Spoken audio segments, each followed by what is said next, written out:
కీర్తనల గ్రంథము 24వ అధ్యాయము. భూమియు దాని సంపూర్ణతయు లోకమును దాని నివాసులును యెహోవావే. ఆయన సముద్రముల మీద దానికి పునాది వేసెను, ప్రవాహ జలముల మీద దాని స్థిరపరచెను. యెహోవా పర్వతమునకు ఎక్కదగినవాడెవడు? ఆయన పరిశుద్ధ స్థలములో నిలువదగినవాడెవడు? వ్యర్థమైన దానియందు మనస్సు పెట్టకయు, కపటముగా ప్రమాణము చేయకయు, నిర్దోషమైన చేతులును శుద్ధమైన హృదయమును కలిగియుండువాడే. వాడు యెహోవా వలన ఆశీర్వాదము నొందును, తన రక్షకుడైన దేవుని వలన నీతిమత్వము నొందును.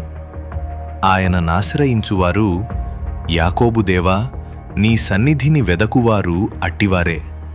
గుమ్మములారా, మీ తలలు పైకెత్తికొనుడి. మహిమగల రాజు ప్రవేశించున్నట్లు పురాతనమైన తలుపులారా, మిమ్మును లేవనెత్తికొనుడి. మహిమగల ఈ రాజు ఎవడు? బలశౌర్యములు గల యెహోవా, యుద్ధశూరుడైన యెహోవా. గుమ్మములారా, మీ తలలు పైకెత్తికొనుడి. పురాతనమైన తలుపులారా, మహిమగల రాజు ప్రవేశించున్నట్లు మిమ్మును లేవనెత్తికొనుడి. మహిమగల ఈ రాజు ఎవడు? సైన్యములకధిపతియగు యెహోవాయే. ఆయనే ఈ మహిమగల రాజు.